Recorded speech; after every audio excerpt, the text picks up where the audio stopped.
Cowboys fans, welcome in Week 15. We have Trevon Diggs' status revealed and a DeMarvion Overshown update as well. Two big stories in the Cowboys defense as they get set to host the Vikings in Sunday Night Football. We'll do the Diggs story first, and then the news on the linebackers that I believe creates the final opportunity for the Cowboys to get respectable play from that second level here in 2025. Let's do this. The only thing else I got to say is, how about them Cowboys? Yeah! All right, welcome in. I'm Gavin Dawson from The Fan. He is all academic SEC lineman at Kentucky, New Bear Lesnewski, and we are ready for Week 15. And buddy, we got news updates. You ready for this or what? I love this. I love this. I love this. I love this. This is exactly what the NFL asked for, and they finally got it. Parity across the board. There are scenarios where the Cincinnati Bengals can be 7-10, win the North, and host a home playoff game. The home stretch of the regular season is going to be insane. Yeah, the Vikings are still alive, so you might have desperate team theory applying here with Minnesota coming off a big win. But let's jump into this news. The Trevon Diggs update, multiple people have reported it. Here's Jordan Schultz, one of our favorites on the show. All-pro Trevon Diggs not going to play Sunday. He says it was described as a great week of practice. Multiple sources saying the relationship between Diggs and the organization has been soured and has been severed. Last played week 6, already been activated from has already been activated from IR, told reporters this week that he was ready. He has not been activated from IR. His 21-day window to return will expire next Sunday. So they have another week to activate him or lose him for the season. So I would hope they plan to do so just in case you do make the playoffs and you have injuries at corner. You would want Trevon Diggs in that situation. But this is just such a damn shame. And I wonder how differently this could have gone with a different defensive coordinator. I think the most important thing to say here is we are mostly here because Eberflus wants to mandate that his man corners run zone. And that has really been the flashpoint, the critical decisive factor in Diggs not being able to get on the same page as the coaching staff. I mean, the counterpoint to that is effort and attitude. You don't control anything. Even as a professional making $20 million a year, you don't own the company. And Jerry Jones is running a reality show. So you've known forever that they do things differently. But even if he was in, pick another team and pick another city, pick another coach, we might go back in time and say Belichick would do everything he could to play to the players' strengths. And, some of these DCs that we might say they would change things and they would adapt to the players. The challenge here is it's not just Diggs, and it's the precedent that he sets. Right? Because if you say this is what we're going to do, even if it's wrong, this is something that we hear in Pittsburgh all the time. Cam Hayward talks about the archaic nature of Mike Tomlin's defense and the way Terrell Austin calls it, and he'll parrot what Tomlin and Austin say, meaning Cam Hayward will come to the podium and speak on it like this. We might not have the perfect play, but if we execute perfectly, we still give ourselves a chance. And as a player, you don't like that. As a former player, as a current player, as a future player, you want to believe that your coach is going to do right by you and put you in a position to do what you do to the best of your ability. At the same time, the world that we're living in is everyone's playing under Matt Eberflus, and Matt Eberflus runs things a certain way.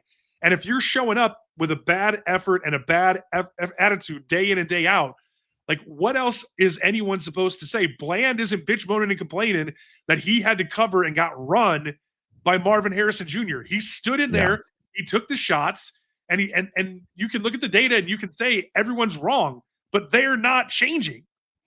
No, and that's the problem, I think, is next year Diggs is going to be gone, and you're still going to have this idiot trying to fit square pegs into round holes.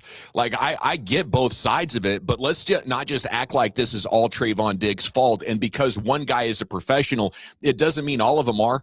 This is the NFL. It's filled full of young guys who have been coddled and entitled their entire lives, and there's a good portion of them that have A-plus character, A-plus work ethic.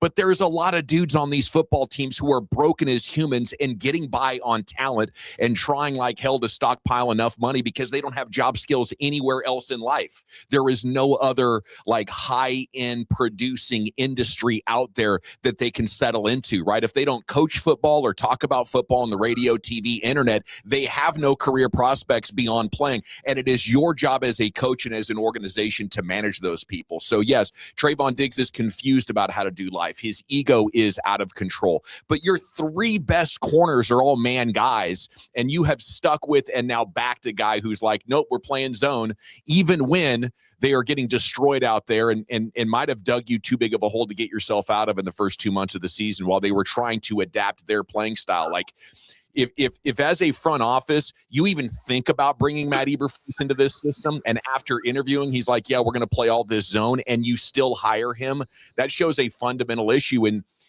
your coach evaluation, in your coach hiring process. Make no mistake, the Cowboys got lucky Shoddy was in their building, right? And now they need to lean more into Schottenheimer to flush out their defensive coaching staff. Now, so before I come all the way back around to your point and join you, making it further, what you just brought up at the end there is where we're really at. And the point that's being made isn't about zone or man. It's about the men, and it's about the culture. And this is rough because I think it's about adaptable coaches.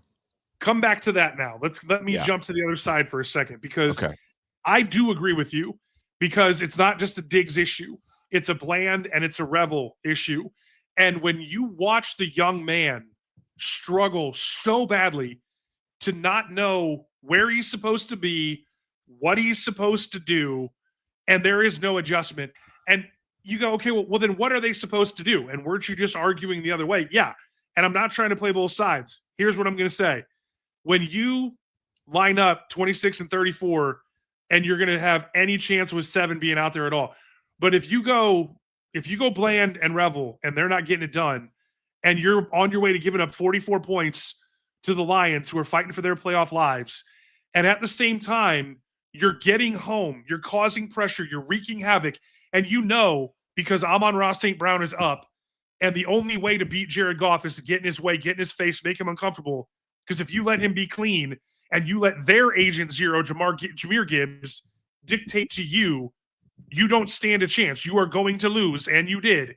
And you come out of that week and you are still saying, nothing to see here, all good in the land of Eberflus. This is why everyone hated him in Chicago. This is why this doesn't work going forward. If you have 26-34, and whether 7 moves on, who are you drafting? Who are you developing? Because if Rebel is the future and you're still going to be a height, speed, length, traits team, you have to bring a dude in, or Eberflus has to commit to changing the way he calls it. Yeah, there's so many issues with Eberflus. I think the man zone thing is big. The not blitzing thing is big, and maybe we can use that to segue into the next story of this show here on How About Wow. We go long form 4 times a week. If you like the video, please like the video. Consider subscribing as well. But this is to me the last chance for the Cowboys linebackers in 2025 to be better. And not have us doomed and probably have the reason this thing ends eventually one of these next couple of weeks to be being the second level of your defense. The report is DeMarvion Overshown, no snap count. I don't know why we call this a pitch count in football. There's a completely viable term here with snaps. But 4 games in 18 days, they wanted to be careful with him. So you're also going to have Logan Wilson getting more looks as well. So. Thank God. Can a completely unhinged Overshown or unshackled Overshown plus Eberflus blitzing him more? Like, were you not blitzing him because you wanted to slowly ramp him back up to full time? And then next to Logan Wilson, like, will this spell success? Can we talk about something about our agency? Can we talk about Overshown, about one thing I don't ever need to see again? I don't ever need to see him be a spy. Give him an assignment and let him go hunt like a heat-seeking missile. When Patty Mahomes put him in a blender, and you go, so the same conversation we're having about Diggs and man versus zone, you got a dude wearing a brace, coming back from the Bermuda Triangle. All he's doing is thinking, All he's doing is wondering. He's got to know that he can go. We're talking about him being a green dot going forward. And the only way that you can do anything with him at level, meaning at Pro Bowl, All Pro, he's going to be the ascending guy that takes this defense where it needs to go, be the puzzle piece in between Q and the 5-2 and what you do or do not do on the back end. You have to put him in a position to play forward, to play fast, because there's just too much going on with the young man right now. To pitch count aside, now he knows, because we got to add that back in. Now he knows I only have 25, 28, 30 plays to make this impression. So now he's thinking about that. Like, if he doesn't have a pitch count for real, snap count for real, then let him go wild and see how much he can handle. Yeah. And I think it's important to note, and maybe this has taken a while for Eberflus to get an understanding of who he is as a guy, but he's not like drop in zone. He's not the down in, down out middle linebacker that's going to be in the gap and making plays and like having 15 tackles a game. He is the guy that you're hoping 2 to 4 times a game, maybe just once, maybe 0. He is going to make such a big play to turn the thing around, whether it's a tackle for loss or strip sack or interception. But he's a playmaker. And if you look at his PFF scores for his entire career, he's just about average other than making the big splash plays. And he's more of like a box safety that's crashing down, hunting the ball, than he is Fred Warner or Roquan Smith. And once you understand that and you can use him the way that he needs to be needed, then I think maybe you have a chance to make some of those plays that were lacking against the Detroit Lions. The thing about the future of this defense, and I mean the next 4 weeks, if you want to have a shot at getting in, and then what you might do in those playoffs is, what do I always bitch, moan, and complain about with game flow and game script? So many of these games come back to one score, or it's an 8-point game, or are you kicking the field goal and then onside kicking as soon as you get into range? Like, at the end of almost every NFL game comes down to needing a stop versus timeouts and the clock, right? And when you get into these situations and it's back and forth, one possession over the course of 60 minutes, whether it's the end of a game and you need somebody to be like Troy Polamalu going over the top and doing something you've never seen before, or throughout the game where you need to create space and make the other team chase. Like, if you let the Detroit Lions play two-way football like they wanted, they did whatever they wanted, what do you see Jahmyr Gibbs do? Make big plays, run, and pass. You dictate them to pass only because they have to come back, and that's the track that they're on. Now even more plays can be made by other dudes. The thing about Overshown is that he can make plays within the structure. He can make base defense plays, game-changing moments. He absolutely can, and it'll be exciting to see, him weak side linebacker, maybe 65 plays, and you have that full complement of opportunities to get, as you said, those 1 or 2 plays. We've never seen a full complement of plays or full complement of play calls. How about a full complement of games? Like, the closest we've come, he's played with 12, 13, and in those 12 or 13, he damn near had 100 tackles. He did have 5 sacks. He also picks off a pass, 8 TFLs. You start talking about guys where you're pushing double-digit sacks, you're picking passes off, you're getting double-digit TFLs, peanut punching, and all those things. You take some misses with that. You take some whiffs or some out-of-position stuff with that, because it's not Micah where it's happening all the time, right? It's not Micah where he's doing it outside of the structure of what's being called and putting other guys at risk. Overshown's ability to like read and react to stuff at that second level is like one of the things that harkens back to the era where you would go draft these guys early, or go draft like the Brian Urlacher college safety and slide him in, teach him how to be the litmus test for Tampa 2 because of the athletic ability. And it's been marginalized so much by the way the game changed and spreading everything out and throwing the ball. All that stuff's coming back. There's more 12 and 13 than ever before. Like, you talked about this early in the season about, leagues getting smaller and faster. You need to punish people with the run. Look at what Javonte Williams is doing. As there's this in and out of more teams that try to get bigger while some teams try to stay faster, or some teams like the Cowboys will try to do both things to try to draft accordingly. Talking about offensive football. You have to have Swiss Army knife versatility guys at that second level, because otherwise they got to come off the field on third down, or they're not big enough to bow their necks on first and second.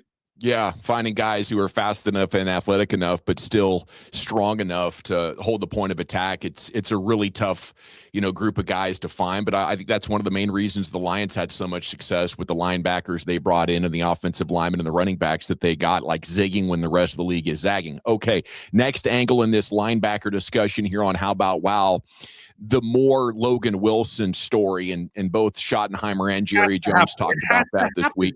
Yeah, it has to happen. Murray has the speed. Wilson has the instincts. They really need to combine those into one. But I don't have a lot of confidence in Wilson. I think he has turned out to be more of a depth move than maybe it's raised your floor at linebacker, and it's allowed you to get Damone Clark off the roster and Maris Leofau moved down in the rotation. But the hope is that the defensive coaches are clearly biased for people they like. And they like Kenneth Murray and Revel, and they just, they can't see through their own bias to think, oh, maybe we should play Logan Wilson more than Kenneth Murray. Like, all the evidence is pointing to Kenneth Murray sucks, but they like him, so he's going to keep getting an opportunity. That's the only hope that I have right now for Logan Wilson, because Matt Eberflus' specialty is linebacker, and it's easy to say, wow, you're an idiot for being a linebacker expert and thinking Murray is better than Wilson. But it's much more likely that he knows Wilson has his own set of vulnerabilities, and there's a good reason the Bengals, one of the worst defenses in the NFL, benched his ass in the first half of the season. That's why he was available. So I don't know. This is the last chance for them to get good linebacker play in 2025, but I think it's a very slim chance, and we need to see it addressed March through May. Shout out to Brandon Wayman, the guy who does our art and video and is just a wonderful creative director. And I'm looking forward to dragging his ass into picture and talking and arguing about stuff with us in the future on camera. That's the evolution of this thing. He's very, very handsome. He's like a Bryce Harper looking guy in real life. But all kidding aside, he's a Cincinnati guy. He's a huge Bengals fan. And I'm saying shout out because I'm about to say something really mean. It's hard to take anything that happens in Cincinnati strategically seriously. They're one of the worst run franchises in all of sports. And I'm not just talking about being cheap and all the different things that you can go through the years they don't do from a facilities or an improvement. I'm talking about the investment in your team and not protecting Joe Burrow for his whole career. And I'm not talking about the Penny Sewell versus Jamar Chase thing. I'm talking about not really doing much since then to address it, to the point where Burrow gets hurt every damn year and he's at the podium talking about how it's not fun anymore and people are worried he's going to retire. Now, having said that, what they did, meaning the Bengals, is they had a youth movement because Burrow got hurt. They didn't even think – they thought he was going to be back maybe late, but not – he cut his own cast off. Burrow's an animal, and he comes back from the turf toe.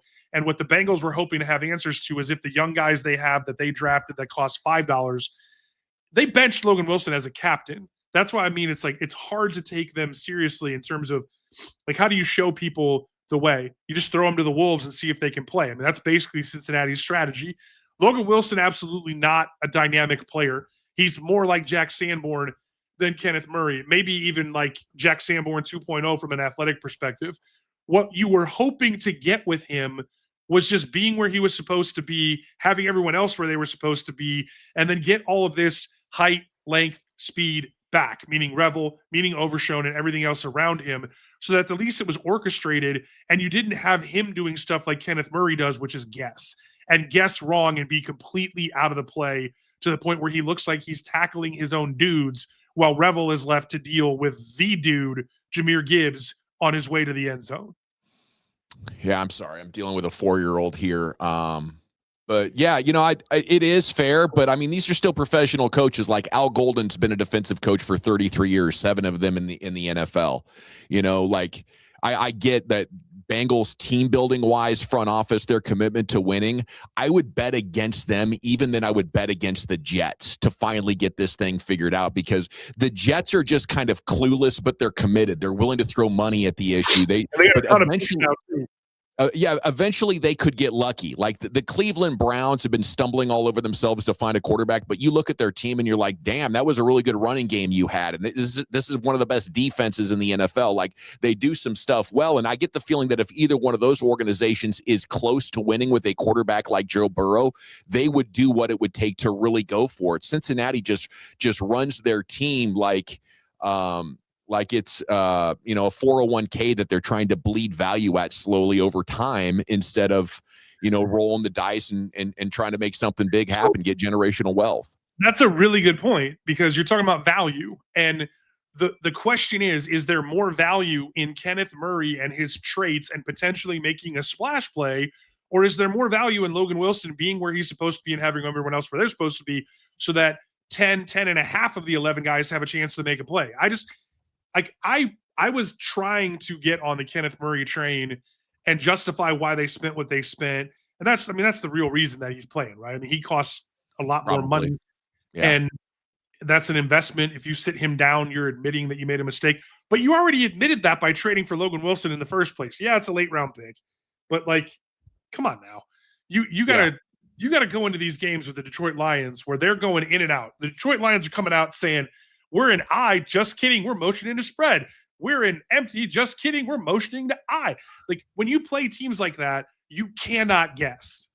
But I need Wilson to come out here and play 65 snaps and be god-awful. Otherwise, I'm losing faith in Schottenheimer. Because Schotty needs to be the guy that can cut through the BS and to tell his defensive coordinator, get this guy to bleep off my damn football field. And yes, this is my damn football field. And you need to be able to go to the Joneses and say, I don't care how much money you paid for this guy. Turn on the tape. He can't freaking play. And if Schotty is incapable of doing that or doesn't know that needs to be done, then my faith and belief in him is going to take a major shot. So you're saying play Murray? Is that because I'm saying play Wilson, right? So we can see for sure what the reason is he's not playing. And if he plays horribly, then I'm going to give Schotty a pass, right? But if he plays great, then it is going to be 100% confirmed that people other than the head coach have too much say in who gets on the football field. I'm gonna like hot knife through butter. Give me the middle. Give me the middle of that argument, because I believe if Logan Wilson's in the game, he's not guessing. He's willing to stand on the tracks and take the hit by the train and give up. Like the Jahmyr Gibbs 35-yard touchdown run is a 7-yard gain. That sucks. That's a successful place for Detroit, but you're not giving up. You're not putting Revel in a position to get run over, and you still have a shot to hold him to a field goal. And at the very least, make them go death by 1,000 paper cuts, and you get a tip from Q or something else happens. Like, I don't need this defense. I don't need the potential or the possibility for Kenneth Murray to finally become the guy that we always hope that he would grow up to be. Like, he is what he is. Like, he's never going to become that dude because his traits make him think that he already is. I mean, that's a great point, and I guess I should clarify now that I think about it and I'm not all wrapped up in the moment that ideally the best thing that would happen is Logan Wilson steps in there, looks like a Pro Bowl linebacker for the next 4 weeks, and you have a linebacker for 2026. Above replacement level. We don't need him to be a Pro Bowler. We need him to take hits, and we need him to be on the CTE farm in 20 years. For this just team. Not get blown off the ball constantly and blown out of the play. That would be a huge step in the right direction. The argument for that is that when you see that with Murray, it's happening because Osa's in and it's not Q and it's not Kenny, and that the mess in front of Murray is what makes him guess. And what I'm saying to you is that Logan Wilson doesn't have that Superman athletic ability where he thinks, oh, I can just skirt around all this trash and I'll come up on the other side and rip this dude's head off. He's like, my job is to be in the A gap. Damn it, I'm going to be in the A gap until somebody runs by me. That's what I need him to be where he's supposed to fucking be, so that everyone else can be where they're supposed to fucking be, and we can win games 34-28 and not get run away from because we give up 44. We have no chance. All right, terrific stuff. Two big stories again: Trevon Diggs and DeMarvion Overshown, and it'll be interesting to see how those impact Sunday and if Diggs can get active for next week against the Chargers. We'll be back soon with the Sunday show to look at Dak versus Flores in this defense and the rest of your Sunday night matchups. Till then, how about wow?